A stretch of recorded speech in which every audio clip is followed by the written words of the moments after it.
നമസ്കാരം. ദക്ഷിണകാശിയിലെ മറ്റൊരു എപ്പിസോഡിലേക്ക് എല്ലാവർക്കും സ്വാഗതം.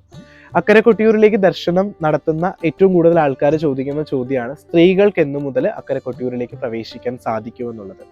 2026 വൈശാഖ മാസത്തിൽ 30-ാം തീയതി അർദ്ധരാത്രി നടക്കുന്ന ഭണ്ഡാരം എഴുന്നള്ളത്തിന് ശേഷമാണ് സ്ത്രീകൾക്ക് അക്കരെ കൊട്ടിയൂരിലേക്ക് പ്രവേശിക്കാൻ സാധിക്കുക.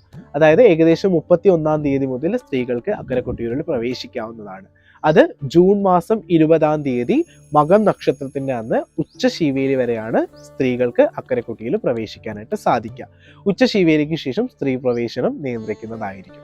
കാരണം ഈ പറയുന്ന മകം നക്ഷത്രത്തിൽ, മകം കലം വരവ് പോലുള്ള കാര്യങ്ങളൊക്കെ നടക്കുന്ന മകം നക്ഷത്രത്തില് ഉച്ചശീവേലിക്ക് ശേഷം കൊട്ടിയൂരിന്റെ സ്വഭാവം പൂർണ്ണമായിട്ടും മാറുകയാണ്.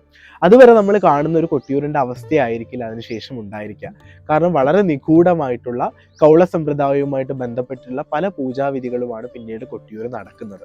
അപ്പൊ സ്ത്രീകൾക്ക് മാത്രമാണോ പ്രവേശന നിയന്ത്രണം എന്ന് ചോദിച്ചു കഴിഞ്ഞാൽ, സന്ധ്യയ്ക്ക് ശേഷം, അതായത് സന്ധ്യാദീപാരാധനയ്ക്ക് ശേഷം പുരുഷന്മാർക്കും എന്ത് ചെയ്യാൻ പറ്റില്ല, അക്കരെ കൊട്ടിയൂരിലേക്ക് 20-ാം തീയതിക്ക് ശേഷം പ്രവേശിക്കാൻ സാധിക്കില്ല. അവിടുത്തെ പ്രവർത്തനങ്ങളുമായിട്ട് ബന്ധപ്പെട്ട് നിൽക്കുന്നവർക്ക് മാത്രമായിരിക്കും അക്കരെ കൊട്ടിയൂരിൽ പ്രവേശനം ഉണ്ടായിരിക്കുക. കാരണം അതുവരെ നമ്മൾ കാണുന്നത് പോലെ അല്ല പിന്നീടുള്ള കൊട്ടിയൂരിന്റെ ഭാവം. ഇപ്പം പ്രകാശം പോലും എല്ലാം ഒഴിവാക്കിക്കൊണ്ട് അടുത്ത് നിൽക്കുന്ന ആൾക്കാർക്ക് പോലും പരസ്പരം കാണാൻ പറ്റാത്ത രീതിയിൽ ഉള്ള സംവിധാനത്തിലൂടെയാണ് ഈ പറയുന്ന പൂജാവിധികളൊക്കെ തന്നെ നടക്കുന്നത് എന്നാണ് പറയപ്പെടുന്നത്. അപ്പൊ സ്ത്രീ പ്രവേശനം നിയന്ത്രിക്കുന്നു എന്ന് കരുതിയിട്ട് അവിടെ സ്ത്രീ സാന്നിധ്യം ഇല്ല എന്ന് നമുക്ക് പറയാൻ സാധിക്കില്ല.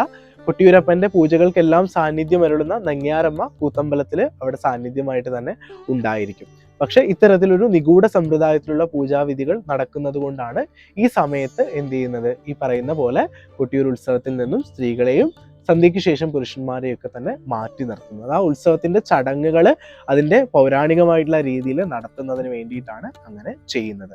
അപ്പൊ കൊട്ടിയൂരേക്ക് പോകുന്ന സ്ത്രീ ഭക്തജനങ്ങൾ ശ്രദ്ധിക്കുക, 30-ാം തീയതി അർദ്ധരാത്രി നടക്കുന്ന ഭണ്ഡാരം എഴുന്നള്ളത്തിന് ശേഷം ഏകദേശം 31-ാം തീയതി രാവിലെ മുതൽ 20-ാം തീയതി ഉച്ച വരെ നിങ്ങൾക്ക് സുഖകരമായിട്ട് ദർശനം നടത്താനായിട്ട് സാധിക്കും. നന്ദി, നമസ്കാരം.